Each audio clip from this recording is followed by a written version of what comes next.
You probably don't know me, but I am one of those 0.01 percenters that you hear about and read about, and I am by any reasonable definition a plutocrat.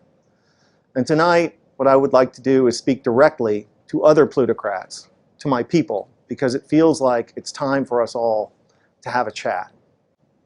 Like most plutocrats, I too am a proud and unapologetic capitalist. I have founded, co-founded, or funded over 30 companies across a range of industries. I was the first non-family investor in Amazon.com. I co-founded a company called The Quantive that we sold to Microsoft for $6.4 billion. My friends and I, we own a bank. I tell you this, unbelievable, right? I tell you this to show that my life is like most plutocrats. I have a broad perspective on capitalism and business, and I've been rewarded obscenely for that with a life that most of y'all can't even imagine. Multiple homes, a yacht, my own plane, etc., etc., etc. But let's be honest, I am not the smartest person you've ever met. I am certainly not the hardest working. I was a mediocre student. I'm not technical at all. I can't write a word of code. Truly, my success is the consequence of spectacular luck, of birth, of circumstance, and of timing. But I am actually pretty good at a couple of things. One, I have an unusually high tolerance for risk. And the other is, I have a good sense, a good intuition about what will happen in the future. And I think that that intuition about the future is the essence of good entrepreneurship. So what do I see in our future today, you ask? I see pitchforks, as in angry mobs with pitchforks. Because people like us plutocrats, because while people like us plutocrats are living beyond the dreams of avarice, the other 99% of our fellow citizens are falling farther and farther behind. In 1980, the top 1% of Americans shared about 8% of national wealth, while the bottom 50% of Americans shared 18%. 30 years later, today, the top 1% shares over 20% of national wealth, while the bottom 50% of Americans share 12 or 13. If the trend continues, the top 1% will share over 30% of national wealth in another 30 years, while the bottom 50% of Americans will share just 6. You see, the problem isn't that we have some inequality. Some inequality is necessary for a high-functioning capitalist democracy. The problem is that inequality is at historic highs today, and it's getting worse every day. And if wealth, power, and income continue to concentrate at the very tippy top, our society will change from a capitalist democracy to a neo-feudalist rentier society like 18th century France. That was, you know, France before the revolution and the mobs with the pitchforks. So I have a message for my fellow plutocrats and zillionaires, and for anyone who lives in a gated bubble world. Wake up. Wake up. It cannot last. Because if we do not do something to fix the glaring economic inequities in our society, the pitchforks will come for us.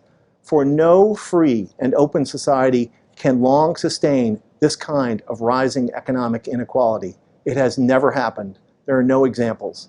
You show me a highly unequal society and I will show you a police state or an uprising.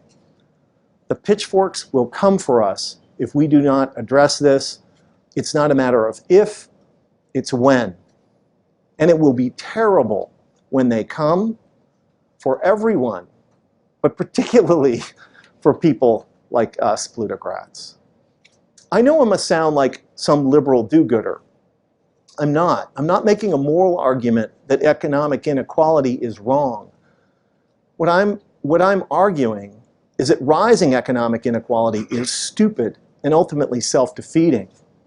Rising inequality doesn't just increase our risks from pitchforks, but it's also terrible for business too. So the model for us rich guys should be Henry Ford. When Ford famously introduced the $5 a day, which was twice the prevailing wage at the time, he didn't just increase the productivity of his factories. He converted exploited auto workers who were poor into a thriving middle class who could now afford to buy the products that they made. Ford intuited what we now know is true, that an economy is best understood as an ecosystem and characterized by the same kinds of feedback loops you find in a natural ecosystem. A feedback loop between customers and businesses. Raising wages increases demand, which increases hiring, which in turn increases wages and demand and profits. And that virtuous cycle of increasing prosperity is precisely what is missing from today's economic recovery. And this is why we need to put behind us the trickle-down policies that so dominate both political parties and embrace something I call middle-out economics. Middle-out economics rejects the neoclassical economic idea that economies are efficient, linear, mechanistic, that they tend towards equilibrium and fairness, and instead embraces the 21st century idea that economies are complex, adaptive, ecosystemic, that they tend away from equilibrium and toward inequality, that they're not efficient at all, but are effective if well managed. This 21st century perspective allows you to clearly see that capitalism does not work by effectively allocating existing resources. It works by effectively creating new solutions to human problems. The genius of capitalism is that it is an evolutionary solution-finding system. It rewards people for solving other people's problems. The difference between a poor society and a rich society, obviously, is the degree to which that society has generated solutions in the form of products for its citizens. The sum of the solutions that we have in our society really is our prosperity, and this explains why companies like Google and Amazon and Microsoft and Apple and the entrepreneurs who created those companies have contributed so much to our nation's prosperity. This 21st century perspective also makes clear that what we think of as economic growth is best understood as the rate at which we solve problems. But that rate is totally dependent upon how many problem solvers, diverse, able problem solvers we have, and thus how many of our fellow citizens actively participate, both as entrepreneurs who can offer solutions and as customers who consume them. But this maximizing participation thing doesn't happen by accident. It doesn't happen by itself.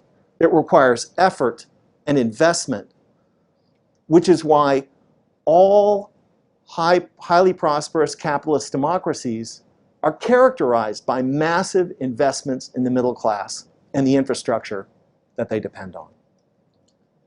We plutocrats need to get this trickle-down economics thing behind us. This idea that the better we do, the better everyone else will do.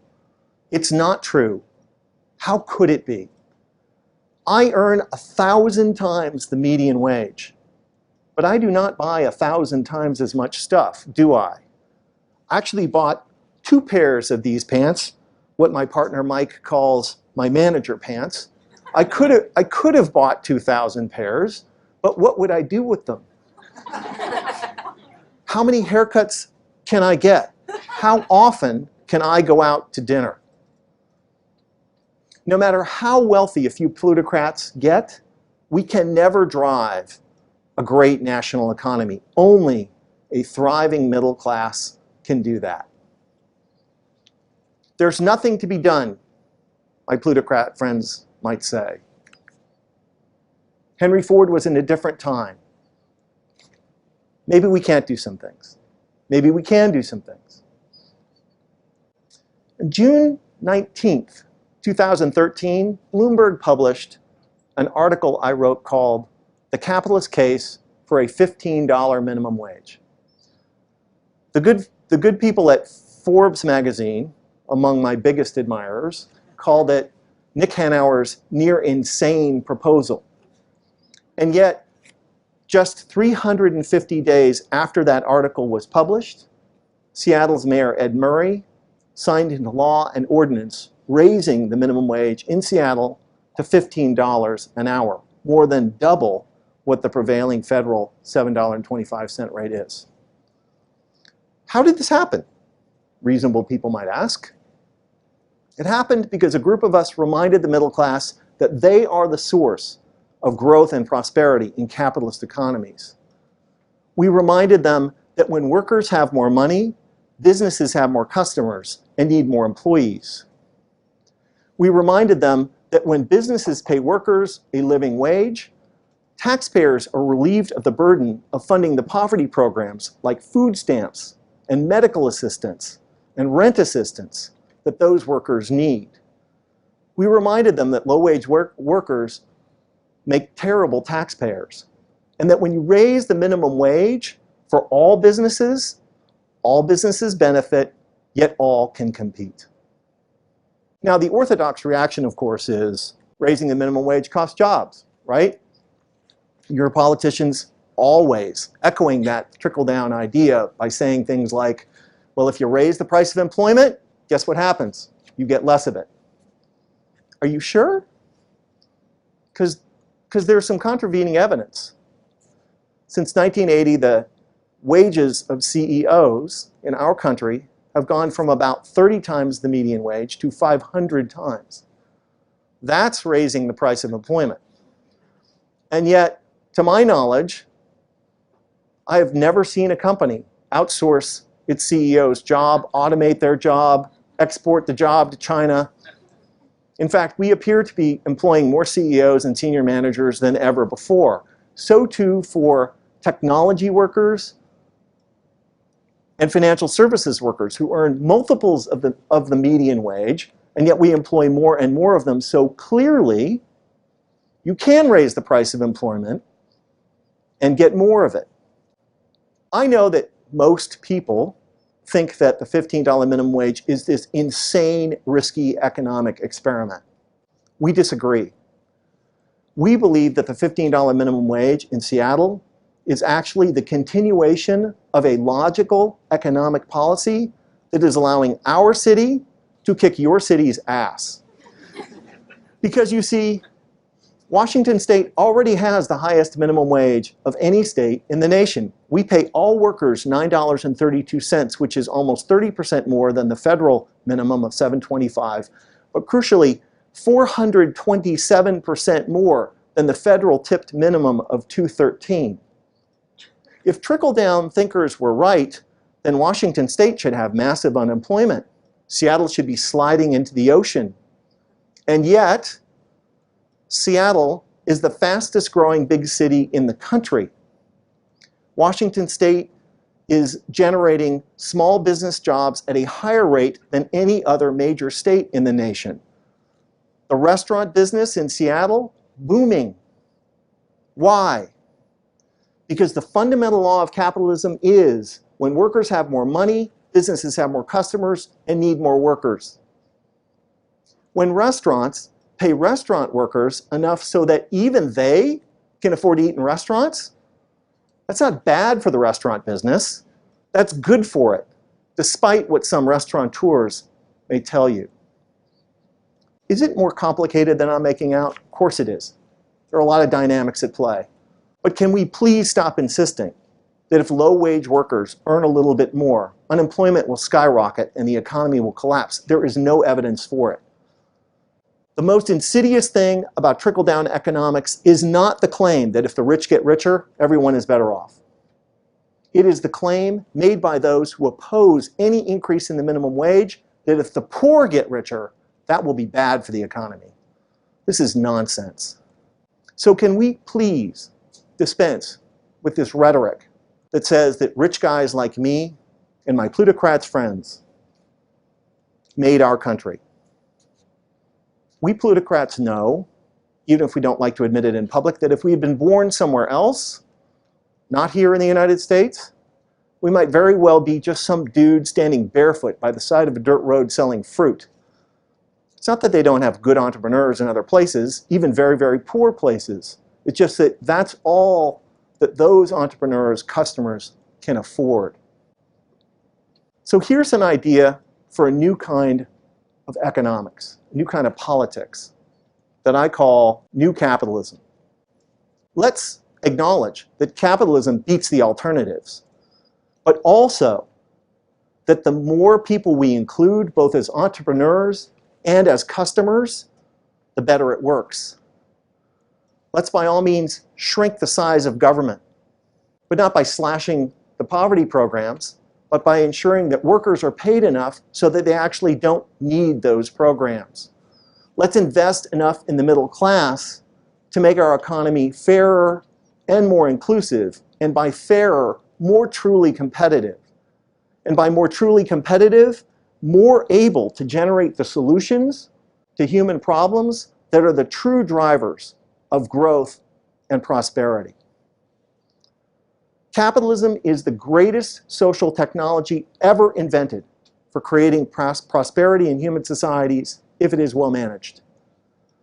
But capitalism, because of the fundamental multiplicative dynamics of complex systems, tends towards, inexorably, inequality, concentration, and collapse. The work of democracies is to maximize the inclusion of the many in order to create prosperity, not to enable the few to accumulate money.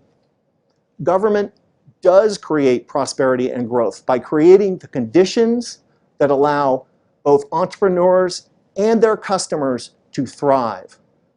Balancing the power of capitalists like me and workers isn't bad for capitalism, it's essential to it. Programs like a reasonable minimum wage, affordable health care, paid sick leave, and the progressive taxation necessary to pay for the important infrastructure necessary to the middle class, like education, R&D. These are indispensable tools shrewd capitalists should embrace to drive growth, because no one benefits from it like us. Many economists would have you believe that their field is an objective science. I disagree. And I think that it is equally a tool that humans use to enforce and encode our social and moral preferences and prejudices about status and power. Which is why plutocrats like me have always needed to find persuasive stories to tell everyone else about why our relative positions are morally righteous and good for everyone. Like, we are indispensable, the job creators, and you are not. Like, tax cuts for us create growth, but investments in you will balloon our debt and bankrupt our great country. That we matter, that you don't. For thousands of years, these stories were called divine right. Today, we have trickle-down economics. How obviously, transparently self-serving all of this is. We plutocrats need to see that the United States of America made us, not the other way around. That a thriving middle class is the source of prosperity in capitalist economies, not a consequence of it. And we should never forget that even the best of us, in the worst of circumstances, are barefoot by the side of a dirt road selling fruit. Fellow plutocrats, I think it may be time for us to recommit to our country, to commit to a new kind of capitalism which is both more inclusive and more effective. A capitalism that will ensure that America's economy remains the most dynamic and prosperous in the world. Let's secure the future for ourselves, our children, and their children. Or alternatively, we could do nothing. Hide in our gated communities and private schools, enjoy our planes and yachts. They're fun. And wait for the pitchforks. Thank you.